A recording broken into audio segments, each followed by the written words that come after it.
Aujourd'hui, on est le 13 janvier et pour l'occasion, j'avais très envie de vous proposer un podcast un petit peu différent.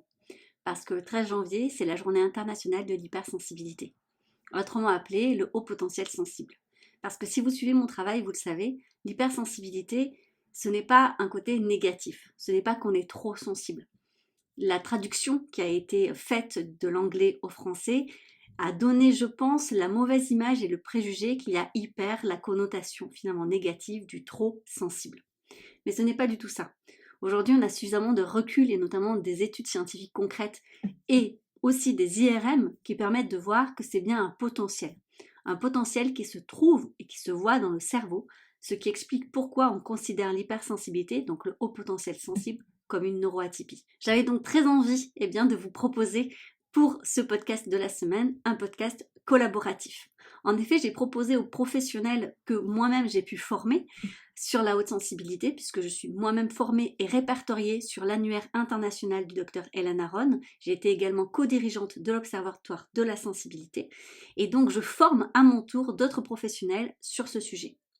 Professionnels qui sont maintenant habilités à faire passer des tests et à accompagner les personnes hautement sensibles.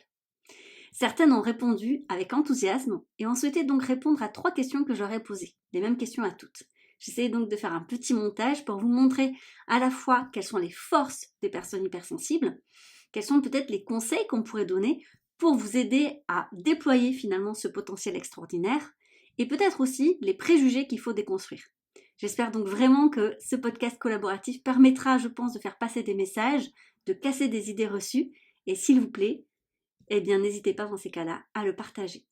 Vous retrouverez bien entendu toutes les coordonnées des professionnels qui ont bien souhaité répondre présentes pour ce podcast collaboratif en description de ce podcast. Il y a donc toutes les informations les concernant, vous allez retrouver facilement leurs coordonnées. Bonne écoute et partagez ce podcast si bien sûr vous sentez qu'il y a besoin et nécessité de casser les préjugés sur la haute sensibilité.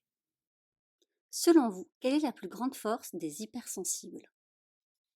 Bonjour Elodie, tout d'abord je tiens à te remercier de nous réunir aujourd'hui le 13 janvier 2025 pour ce podcast.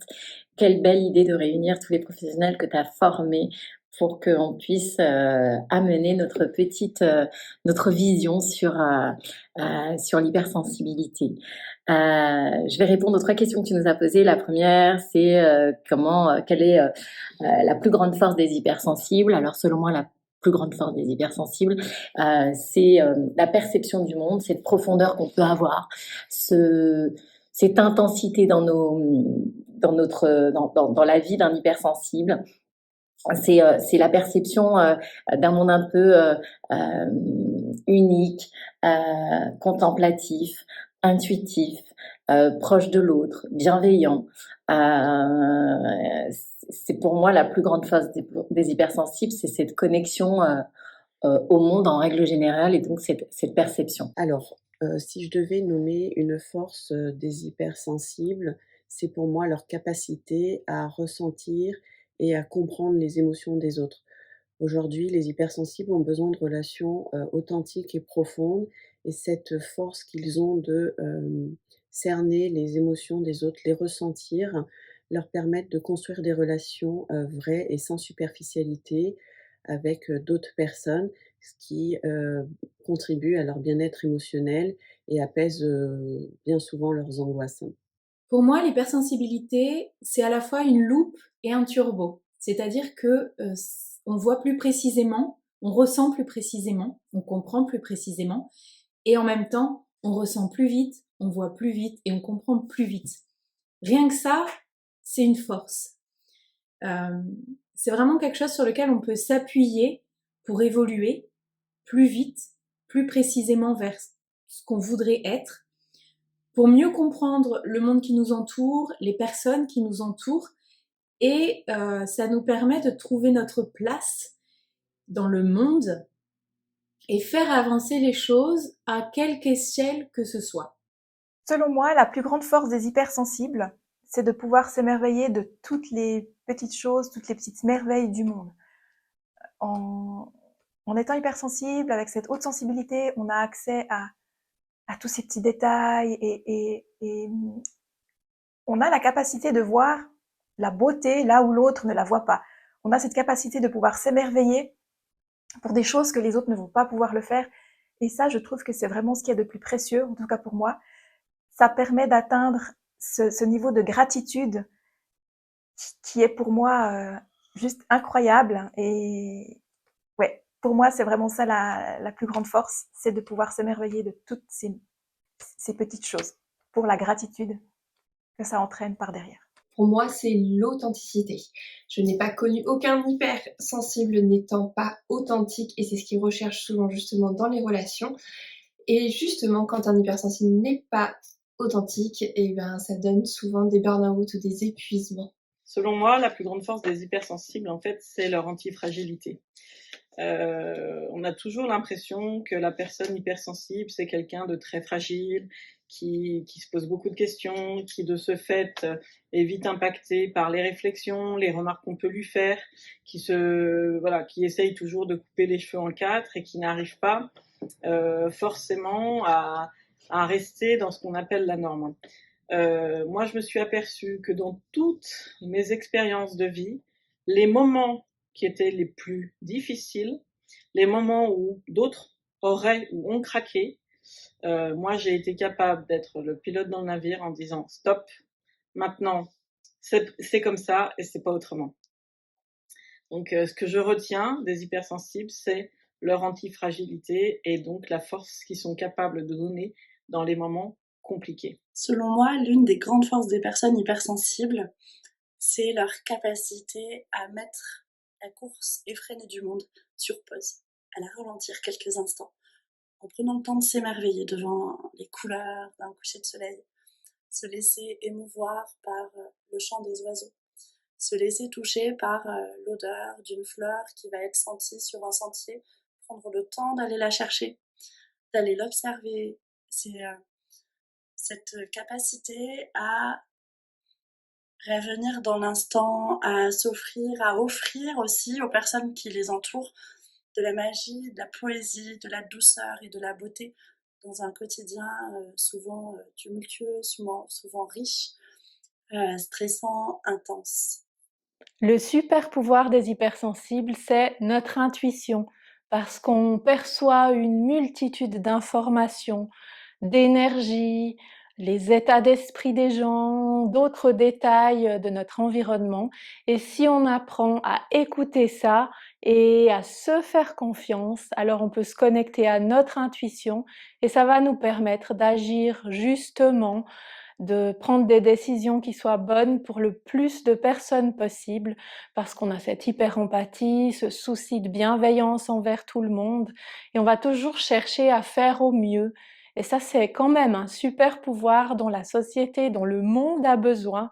Pour moi, la plus grande force des hypersensibles, c'est leur capacité à ressentir profondément et à capter les détails que les autres ne voient pas. Ils ont cette aptitude unique à percevoir les émotions des autres, à sentir l'énergie d'une pièce ou à être touché par la beauté des petites choses. C'est une richesse qui, bien canalisée, peut se transformer en une véritable puissance pour créer, comprendre et se connecter au monde d'une façon différente. C'est leur plus grande résilience. C'est-à-dire que quand ils vivent un événement difficile, voire traumatique, ils vont savoir intuitivement aller utiliser des ressources personnelles dont ils ignoraient l'existence et qui vont leur permettre de surmonter cet obstacle et de rebondir. Une qualité précieuse, non ? Selon moi, la plus grande force des hypersensibles, c'est cette capacité à voir le beau dans chaque détail de l'environnement.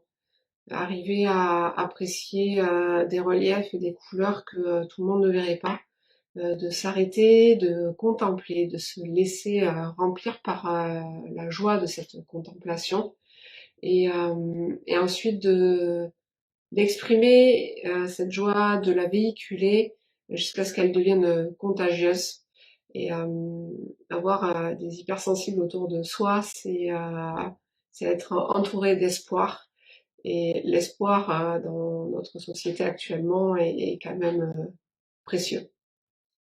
La plus grande force des hypersensibles est selon moi leur capacité à ressentir profondément et à observer avec finesse. Ils captent à la fois les émotions, les énergies, les nuances dans les relations avant même parfois que les autres ne les expriment. Ils remarquent aussi les moindres détails qui permettent de bien comprendre une situation, un environnement ou une problématique.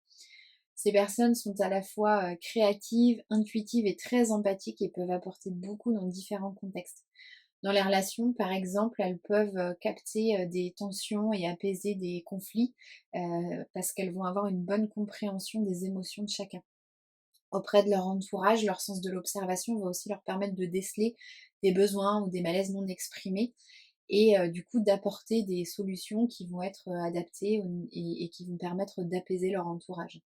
Et puis enfin, au travail, leur attention aux détails et leur grand sens de l'intuition vont faire que ce sont des personnes qui vont être douées pour trouver des solutions, pour proposer des idées nouvelles ou encore pour fédérer des équipes autour d'un projet.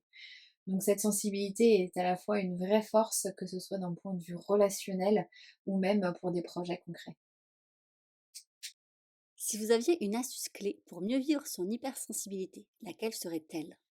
Si je devais donner une astuce clé pour mieux vivre son hypersensibilité, je pense que je proposerais la posture du meilleur ami. Parce que souvent, l'hypersensibilité, on la vit mal quand on est dans une situation qui nous semble trop inconfortable, trop submergente. Et dans ces cas-là, il faut réussir à se poser la question: qu'est-ce que mon meilleur ami me dirait s'il était présent avec moi? Ou moi, si j'avais un de mes meilleurs amis face à moi qui était dans cette situation, qu'est-ce que je voudrais lui dire? Qu'est-ce que je voudrais lui proposer? Qu'est-ce que je ferais avec lui? Ça peut être simplement d'accueillir les émotions, de changer quelque chose dans l'environnement, de quitter la pièce, de trouver une ressource. Et une fois qu'on a identifié ces choses-là qui pourraient nous faire du bien, et ben essayer de se les appliquer à soi-même. C'est une astuce qui demande un peu de pratique. Au démarrage, ça peut être un peu compliqué à mettre en place, mais plus on la pratique et plus on en ressent les bénéfices. La clé de l'hypersensibilité, selon moi, est dans les émotions, c'est-à-dire la capacité de les accueillir pour voir ce qu'elles ont à nous dire. L'émotion n'est pas un ennemi. Je sors d'un coaching qui me l'a prouvé ce matin, mais l'émotion est une amie. C'est un témoin, un peu comme un témoin de voiture, qui va nous indiquer qu'il y a un problème. Et ce problème, il faut en tenir compte pour pouvoir l'accueillir, le regarder en face et le dépasser.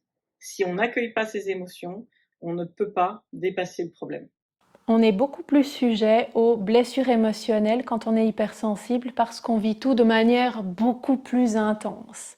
Et les blessures émotionnelles, elles naissent dans la prime enfance. Quand il y a une situation avec une charge émotionnelle élevée, ça crée une blessure qui va avoir un impact encore dans le présent quand on est adulte, si on n'en prend pas soin. Lorsqu'il y a une situation qui vient nous titiller, qui vient réactiver cette blessure, on va adopter des comportements qui ne sont pas très sains, pas très positifs, comme de la dépendance affective dans le cas de la blessure d'abandon, ou bien une tendance au perfectionnisme dans le cas des blessures de rejet et d'injustice. Et il est temps vraiment de s'en libérer, d'apprendre à nous aimer comme on est, de bien vivre avec cette sensibilité qui est là. Et pour ça, je vous conseille vraiment de lire les livres de Lise Bourbeau et de vous faire accompagner, pourquoi pas en hypnose, qui permet de travailler avec l'inconscient. Et on sait que les blessures émotionnelles sont vraiment profondément ancrées, donc ça fait tout à fait sens de passer par de l'hypnose. Pour moi, l'astuce, en fait, j'en ai 3. La première, c'est avoir un bon environnement, un environnement dans lequel on s'épanouit. La seconde clé, c'est l'entourage, car il est essentiel d'avoir un entourage qui nous comprenne, qui nous accompagne et qui accueille cette hypersensibilité sans jugement, même avec un entourage qui pourrait se former à l'hypersensibilité, qui serait apte à écouter des podcasts sur l'hypersensibilité. D'ailleurs, moi, je dis souvent aux gens qu'il y a des super podcasts, dont les podcasts d'Élodie. C'est apprendre ce qu'est l'hypersensibilité pour pouvoir mieux comprendre les gens qui nous entourent. Et puis la troisième clé pour moi, c'est la connaissance de soi. Un hypersensible, c'est quelqu'un qui a besoin de se connaître, qui a besoin d'assumer ce qu'il est, de faire, comme dirait Hélène Aron, de cette hypersensibilité une vraie sensibilité avantageuse. Il est temps que ce soit un avantage, une qualité, et plus vu sur le prisme d'une trop sensibilité, trop intense, et sous le prisme du négatif. Ensuite, l'astuce clé pour mieux vivre son hypersensibilité, eh bien pour moi, ça va être s'accepter tel que l'on est. Et pour cela, des fois, ça nécessite un petit travail sur soi à l'aide de thérapeutes ou de professionnels de santé pour apprendre ses besoins et ses limites. Si je devais donner une astuce pour mieux vivre son hypersensibilité, ça serait pour moi justement d'apprendre à nommer ses émotions pour éviter des montagnes russes trop importantes quand les émotions les submergent. Quand on arrive à les nommer, ça permet de mieux comprendre ses émotions, de pouvoir anticiper dans telle ou telle situation difficile également. Et c'est aujourd'hui très important. Lors de mes accompagnements, j'utilise la roue des émotions, qui est très importante parce que, je me suis rendu compte que les personnes ne savaient pas, nommer les émotions, ne savaient pas dire, heu, ce qu'ils pouvaient ressentir à tel ou tel moment, et donc c'est un outil qui aujourd'hui, est quasiment incontournable. D'ailleurs, quand je donne cette roue des émotions aux personnes que j'accompagne, souvent elles me disent qu'elles l'accrochent sur leur frigo pour que toute la famille apprenne à nommer ses émotions. Et je trouve ça génial. Une astuce clé pour mieux vivre ton hypersensibilité, c'est d'apprendre à créer un environnement qui répond à tes besoins. Cela peut passer par des choses très simples, comme choisir une alimentation qui soutient ton énergie et les besoins de ton système nerveux, aménager des espaces calmes et apaisants dans ton quotidien pour mieux te recentrer. Et 3, apprendre à écouter ton corps et tes émotions sans les juger pour comprendre ce qu'ils essayent de te dire. Donc, l'idée, c'est de créer un cadre qui t'apaise et qui te nourrit au lieu de subir ce qui ne te convient pas. Mon astuce pour bien vivre son hypersensibilité, c'est d'accepter ce fonctionnement. Car il ne s'agit pas d'un caractère que l'on pourrait modifier, mais bien d'un fonctionnement différent. Il n'est pas meilleur ou moins bien, il est simplement. Accepter son hypersensibilité, c'est accepter cette différence. Ne pas essayer de la cacher, mais observer ce fonctionnement, accueillir ce que l'on ressent sans jugement pour mieux se comprendre et se construire autour de cette particularité. Ce que je propose moi comme astuce aux personnalités hypersensibles que je rencontre notamment dans mon cabinet, c'est d'écrire. Voilà, de se munir d'un carnet et d'un stylo et de tous les jours en fait poser les réalisations de sa journée. Parce qu'on a quand même souvent tendance, quand on est hypersensible, à avoir une grande exigence envers soi et du coup de pas être assez focus sur ses réussites. Donc l'écriture permet de visualiser ses réussites et de pouvoir ainsi y revenir dessus les jours où c'est plus compliqué. Je te donne mon conseil pour mieux vivre ton hypersensibilité. On part d'une situation où quelqu'un te fait des reproches par rapport à ton hypersensibilité, t'es pénible, tu casses le pied à tout le monde. Ne réponds pas tout de suite. Commence par sourire, voire rire. Tu vas envoyer un message à ton cerveau que ce n'est pas une situation de danger, l'hypersensibilité. Au contraire, c'est une situation plaisante.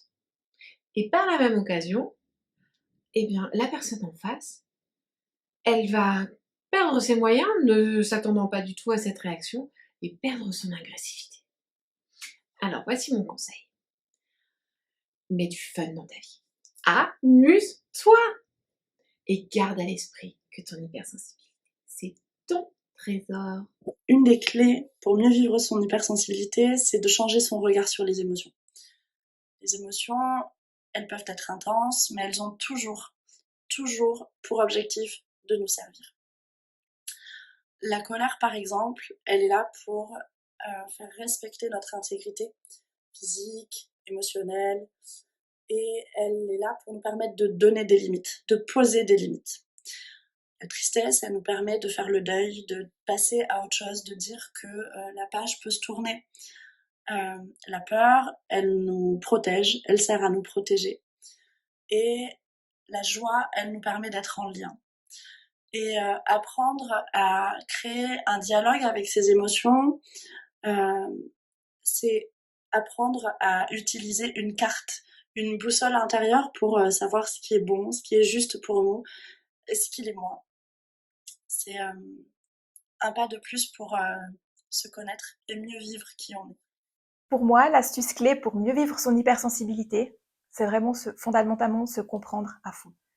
Mais pas seulement se comprendre d'un point de vue mental, c'est vraiment pouvoir faire le lien entre le corps et les émotions. Pour moi, ça c'est vraiment fondamental. Écouter ce que ton corps a à te dire. Il nous enseigne plein de choses et c'est vraiment individuel à chacun, c'est vraiment propre à chacun. Et si on apprend à écouter comment fonctionne son corps, qu'est-ce qu'il nous raconte, etc., à faire les libérations émotionnelles quand c'est nécessaire, tout devient beaucoup plus facile. Une des clés que je transmets aux familles que j'accompagne, c'est de trouver ce qui va te ressourcer. Je m'appuie souvent sur les hyperesthésies, c'est-à-dire ces sens qui sont un petit peu plus aiguisés et qui vont entraîner plus de fatigue peut-être. Fatigue mentale, psychique, physique. Donc par exemple, trop de bruit qui fatigue, qui tape sur le système, ou une lumière ou du bazar qui va nous fatiguer aussi. Toutes ces petites choses-là, elles ont aussi le penchant positif de dire peut-être que si trop de bruit me fatigue, une musique douce va plus facilement m'apaiser et va plus facilement me permettre de recharger mes batteries. Donc c'est trouver ce qui va permettre ces petites choses qu'on peut intégrer dans le quotidien et qui vont permettre de recharger nos batteries, de nous ressourcer, de nous apaiser. Et donc c'est à travers ces hyperesthésies, je trouve, qu'on peut les trouver. Une astuce pour vivre mieux son hypersensibilité. C'est toujours la grande question. Alors pour moi, l'astuce, ça serait de revenir dans son corps. L'hypersensibilité, très souvent, c'est des personnes qui me disent « j'ai des émotions, c'est trop intense, c'est des montagnes russes. Je ne sais pas comment faire pour accueillir tout ça. » Eh bien, les émotions, elles arrivent en premier par notre corps. C'est un signal d'alerte qui nous dit « Attention, quand il y a une émotion désagréable, il y a quelque chose qui ne va pas. » Et donc l'émotion, elle s'accueille, elle se vit, elle ne se gère pas. On ne gère pas une émotion, on gère le comportement qu'on aura suite à cette émotion. Donc je reviens dans mon corps, on nous a jamais appris à faire ça. Je reviens dans mon corps et je vais écouter ces émotions et ce qu'elles ont à me dire, parce que les émotions nous parlent. Quand une émotion arrive, c'est un besoin qui n'est pas satisfait. Donc je vais écouter cette émotion et essayer de voir quel besoin n'est pas satisfait pour trouver les moyens de satisfaire ce besoin. Deuxième petite astuce, très en lien, j'écoute non seulement mon corps, mais j'écoute aussi mon intuition, parce que celle-là est toujours bonne, et donc si j'écoute mon intuition, j'apprends aussi à me faire confiance. Mieux se connaître, déjà mettre les mots sur le fait qu'on est hypersensible, comprendre qu'est-ce que ça veut dire, et puis ensuite pouvoir alors poser des actions tangibles pour mieux vivre son hypersensibilité, pour préserver son énergie. Par exemple, si on sait que quand on va dans des endroits avec beaucoup de monde, ça a tendance à nous drainer notre énergie, alors d'éviter autant que possible ce genre d'endroit. Ça demande aussi peut-être de prendre un temps pour se protéger de différentes manières, davantage.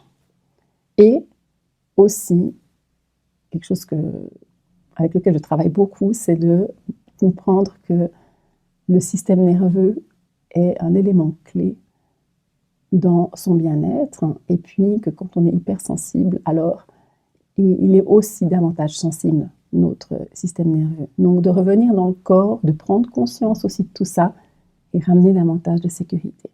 Quels préjugés sur l'hypersensibilité aimeriez-vous déconstruire ?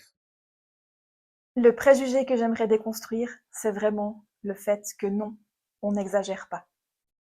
Non, on ne le fait pas exprès. En tant qu'hypersensible, on ressent tout intensément. On vit les choses beaucoup plus intensément. On ne peut pas faire autrement. C'est pas une question d'exagération. C'est qu'on est fait comme ça, en fait. On est construit de cette manière. Et oui, on vit les choses intensément, mais ça nous permet de vivre les choses aussi plus merveilleusement que peut-être pour quelqu'un d'autre qui pourrait voir la vie un peu grisée, un peu dans le brouillard. De pouvoir vivre les choses autant intensément, je vous assure qu'on voit la chose différemment. On voit la vie en technicolor, c'est beaucoup plus intéressant. J'aimerais bien qu'on déconstruise l'idée qu'une personne hypersensible, c'est seulement une personne un peu à fleur de peau, qui va réagir un peu trop rapidement, un peu trop fortement, qui va se mettre à pleurer un peu facilement, et finalement qu'on réduise l'hypersensibilité à de l'hyperémotivité. D'une part, ça ne reflète pas du tout la réalité de ce qu'est l'hypersensibilité. L'hypersensibilité est bien plus vaste, bien plus large que ça. Et d'autre part, ça réduit aussi les émotions à quelque chose d'assez négatif, assez désagréable qu'on n'a pas envie de voir. Or, les émotions, si elles existent, c'est bien pour quelque chose, une bonne raison. Ça permet de voir si nos besoins sont comblés, si la situation est adaptée pour nous.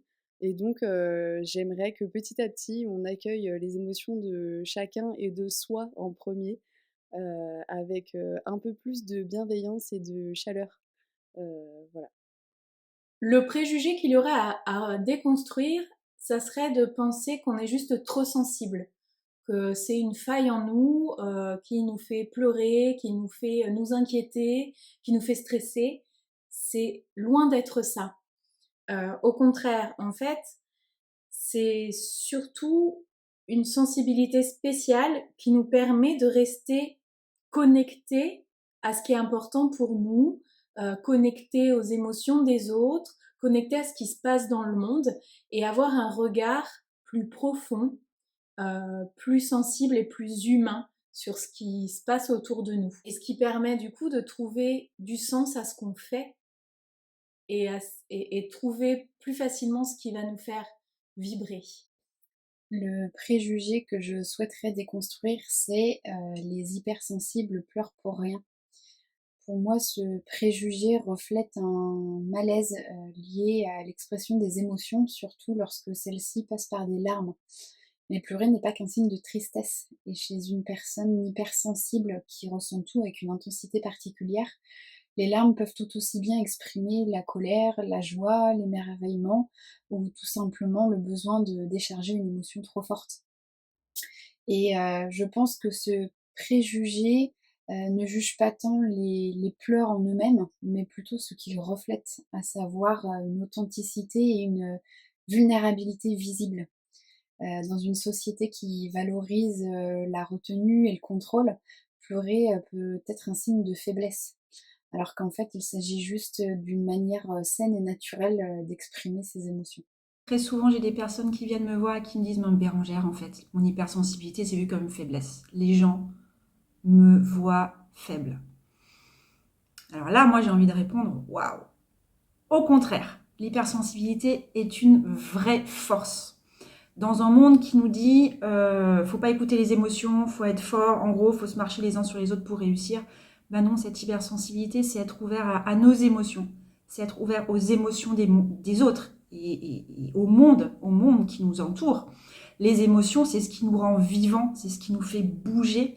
Sans émotion et sans avoir ce contact avec ces émotions, il n'y a pas de pile à l'intérieur, il n'y a pas de feu, c'est plat. Et une vie où ça reste plat, ben moi, personnellement, j'en ai pas envie. Donc, soyez vivants. Et c'est des émotions, ça passe par les émotions. Donc, cette force, l'hypersensibilité, c'est une vraie force. Ça nous rend vivants, ça nous fait avancer, ça nous permet de nous émerveiller du beau, de tout ce qu'il y a autour de nous. Je ne comprends pas que cette société ne mette pas en avant ces qualités de pouvoir s'émerveiller et de pouvoir être empathique avec les autres et pour vivre mieux finalement, pour avoir de meilleures relations les uns avec les autres sur cette planète. Donc non, l'hypersensibilité n'est pas une faiblesse, mais un super, super pouvoir. Quel préjugé sur l'hypersensibilité j'ai envie de déconstruire? Précisément le fait que la personne hypersensible est une pauvre petite créature sensible, fragile, qui n'est pas à la hauteur des situations et sur qui on ne peut pas compter. Dans la capacité de résilience et d'antifragilité que j'exposais à la première question, on voit aussi, pour ma part, je ne veux pas parler des autres, je parle de mon hypersensibilité, c'est quelque chose qui me donne beaucoup de caractère, beaucoup de tempérament et qui me permet de dire ce que je veux de ce que je ne veux pas. Elle me donne cette capacité de discernement sur laquelle je peux m'appuyer à chaque fois que la situation de la vie est compliquée et qui m'a permis de me sortir de situations bien difficiles et de situations même parfois dramatiques. Je pèse mes mots de manière à en sortir la tête haute et droite dans mes bottes. Voilà pour l'hypersensibilité. Quand on a les larmes qui montent en public parce qu'on est super touché, on a parfois envie de disparaître 6 pieds sous terre et de pouvoir cacher nos émotions parce qu'elles viennent nous envahir, nous embêter et qu'on a peur qu'on nous voie comme quelqu'un de fragile, de faible. Et pourtant, c'est une grande force de ressentir toute cette palette d'émotions, déjà parce que s'émerveiller devant un coucher de soleil, ça nous remplit d'une telle plénitude. Qui voudrait ne plus vivre ça ? Et pour les autres émotions, celles qui sont moins agréables à vivre, elles viennent nous apporter un message sur nous. On dit l'émotion c'est le moteur de l'action et c'est pas pour rien parce que si on prend le temps de l'accueillir, de la comprendre, eh bien on va voir quels sont les besoins qui ne sont pas remplis et comment est-ce qu'on peut agir pour être plus épanoui, pour se sentir mieux. Il y a beaucoup de préjugés aujourd'hui sur l'hypersensibilité, mais un que j'aimerais déconstruire, c'est le fait que l'hypersensibilité est vue comme une faiblesse. Effectivement, on entend souvent que les hypersensibles sont des personnes trop fragiles, trop émotives, trop tout, en fait. Et justement, c'est pas, quand on voit le parcours d'une personne hypersensible, tout ce qu'elle a traversé dans sa vie, sachant qu'elle ressent les émotions, fois 10, fois 100, ce sont au contraire des personnes extrêmement fortes, qui avancent, qui continuent, qui se relèvent. Donc, quand j'entends cette petite, ce préjugé qui est très dérangeant, je leur dis que c'est pas juste un ressenti en fait l'hypersensibilité, mais c'est aussi, physiologique. C'est une différence, neurologique et que, une grande chercheuse et psychologue, Hélène Aron, a fait plus de 30 ans d'études sur le sujet. On voit apparaître dans le regard de ces gens une petite pointe de curiosité, posent souvent des questions. Et justement, c'est ça l'idée, c'est de mieux faire connaître, l'hypersensibilité à un maximum de gens pour, que les mentalités changent sur le sujet. Et c'est ce que je fais lors d'interventions, auprès d'enseignants dans les écoles, afin qu'ils comprennent un peu, mieux, le fonctionnement des hypersensibles et de toutes les autres neuroatypies aussi par rapport à leurs élèves. Ce qui peut être important, pour créer des liens avec eux. Donc, voilà pour moi, ce que j'avais à dire aujourd'hui sur le sujet. Merci beaucoup. Bonne journée à tout le monde. Au revoir. Quoi dire à part un grand merci. Merci à tous les professionnels qui ont bien souhaité répondre à ces questions parce que ce n'est pas facile. Ce n'est pas un exercice facile que de se filmer quand on n'en a pas l'occasion et l'habitude et de répondre à ces questions. Je pense que vous avez vu qu'il y a une cohérence dans toutes les réponses et pourtant, aucune d'entre elles ne savait ce que les autres allaient répondre. J'espère vraiment que ce podcast a pu à la fois vous rassurer sur votre sensibilité, vous permettre d'avoir des petits hacks, des petites astuces comme ça pour mieux vivre votre hypersensibilité, mais également vous permettre de peut-être de déconstruire certains préjugés, certaines idées reçues sur ce que c'est et ce que n'est pas l'hypersensibilité. Comme je vous disais en tout début de ce podcast, vous pouvez retrouver toutes les informations, toutes les coordonnées de ces professionnels en description de ce podcast. N'hésitez pas à le partager pour cette journée de l'hypersensibilité. Je pense que c'est très important qu'on continue, notamment en France, parce que je le vois vivant au Royaume-Uni, et bien ce n'est pas du tout la même vision qu'on a des choses. Parce que déjà, le terme en anglais, c'est highly sensitive person. Donc, ce sont des personnes avec la sensibilité élevée. Il n'y a pas ce côté négatif de hyper, trop ou je ne sais quoi. Encore en France, je trouve qu'il y a beaucoup de professionnels qui ne sont pas formés, qui ne comprennent pas, malheureusement, parce que dans le corps médical ou en psychologie, c'est pas quelque chose qui est étudié, malheureusement. Donc, il y a encore beaucoup, à mon sens, de travail à faire sur casser des préjugés, sur casser les idées reçues et sur amener réellement ce que c'est scientifiquement l'hypersensibilité. Si tu souhaites être formé, si tu es toi-même professionnel de l'accompagnement et que tu souhaites être formé, n'hésite pas à aller voir mes formations, elles sont en ligne sur mon site, sur Elodie Crépel. Encore une fois, tu as tout en description de ce podcast. Et sinon, je te souhaite vraiment une très belle journée. Félicite-toi, et j'ai envie de dire, souhaite-toi le meilleur à toi et à ta sensibilité. On est encore le 13 janvier, donc c'est encore l'occasion de vous dire bonne année, bien entendu. Donc je souhaite une bonne année à ta sensibilité en fait. Et j'aimerais vraiment que 2025, il y ait un vrai changement, notamment en France, dans les mentalités pour accepter ce que c'est l'hypersensibilité pour ce qu'elle est. Non, l'hypersensibilité, ce n'est pas que pleurer, pas du tout même. Il y a des hypersensibles qui ne pleurent pas, sachez-le. L'hypersensibilité, c'est une couleur finalement supplémentaire, c'est une pièce de puzzle supplémentaire, mais ça ne fait pas tout le puzzle de qui tu es en fait, et ça c'est important. Aucun hypersensible ne se ressemble, ça aussi c'est important, c'est coloré encore une fois en fait avec tout le reste, avec ton expérience de vie, avec ton entourage, avec qui tu es en fait, les gens que tu rencontres, ce que tu fais de ta vie tout simplement. Bref, n'hésitez pas à partager cet épisode s'il vous a plu, je pense que c'est hyper important de lui donner la visibilité. Et je vous souhaite, comme d'habitude, une bonne semaine et je vous dis à lundi prochain pour un nouvel épisode de podcast.